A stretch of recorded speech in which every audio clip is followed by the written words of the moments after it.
Scope in nursing profession. So guys, nursing का scope है बहुत ही ज़्यादा वाइड माय डियर फ्रेंड्स। सो आज का वीडियो हमारा होने वाला है scope of nursing. So guys, जो नर्सिंग का स्कोप है that is very wide.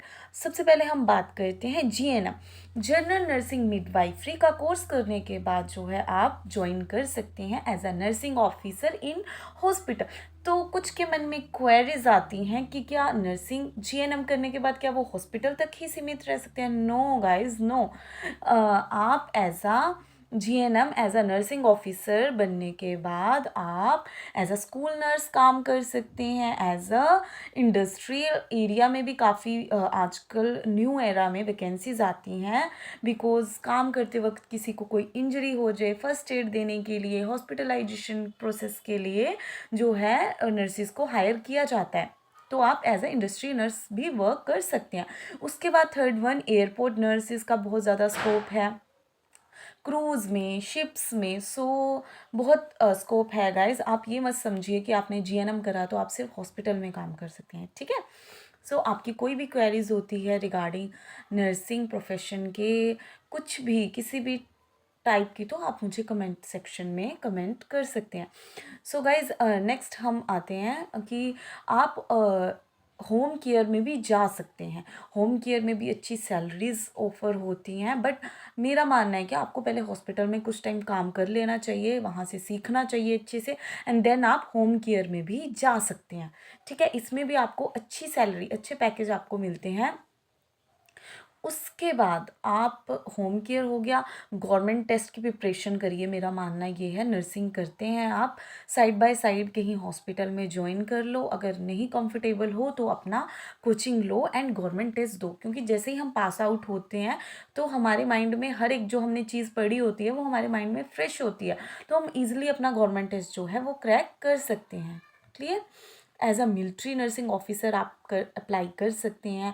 Railway nurses officer होते हैं हमारे, रेलवे की भी वैकेंसी निकलती है नर्सिंग ऑफिसर की। तो गवर्नमेंट सेक्टर में जाने के पास आपके पास टू ऑप्शन है।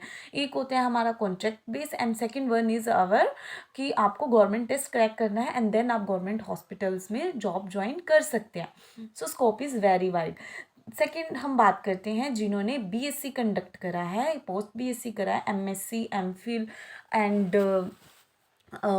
उन्होंने एमबीए करा है, एमएचए करा है। तो स्कोप जो है और भी वाइड होता है।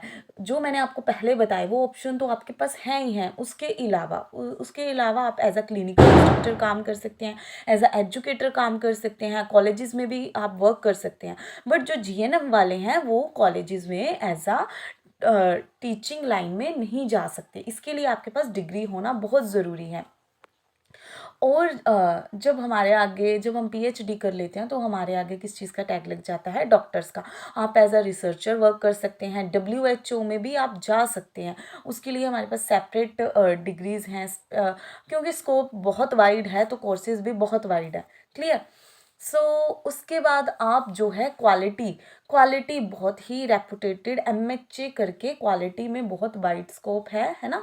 क्वालिटी में भी बहुत अच्छा है, क्वालिटी में भी जा सकते हैं आप, ठीक है।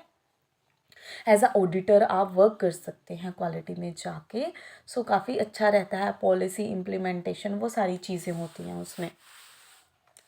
तो देखिए, एक आप जीएनएम के बाद जो है आईसीएन, इन्फेक्शन कंट्रोल नर्स, जो कि 6 मंथ का कोर्स है, आप वो भी कंडक्ट कर सकते हैं और आप एज अ आईसीएन जो है जॉब कर सकते हैं। क्लियर? कोई भी किसी भी तरह का आपको कोई डाउट हो, कोई भी क्वेरी हो, आप बेझिझक होकर कमेंट बॉक्स में मेंशन कर सकते हैं, मैं आपको उसका फीडबैक ज़रूर दूंगी। क्लियर है गाइज? सो आगे हमारी बहुत ही और भी वीडियोज़ होने वाली हैं जिसमें मैं आपको बताऊंगी कि कौन सा हॉस्पिटल बेटर रहेगा इन इंडिया आपको काम करने के लिए ट्राई सिटी के अंदर।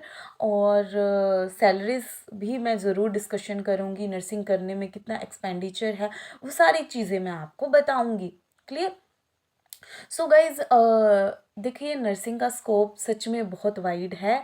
और एक और इस नर्सिंग प्रोफेशन की ना एक और वैल्यू है जो मुझे मेन कोविड के टाइम समझ में आई थी। देखिए, सब घर बैठ गए थे उस दौरान, but police officer, our army, our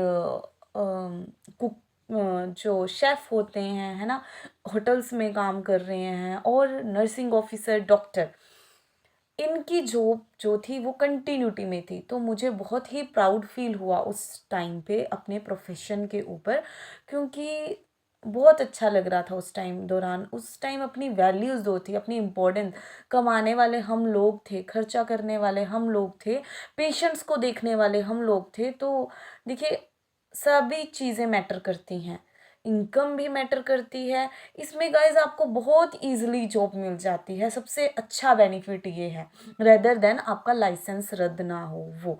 तो भगवान करे किसी के साथ कभी ऐसा ना हो, सबका अच्छा जाए जिसने भी नर्सिंग करी है।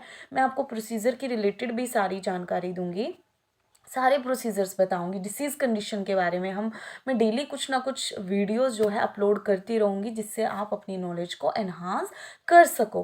Clear guys? So thank you so much for watching my videos. Thank you so much guys, thank you, bye bye, take care.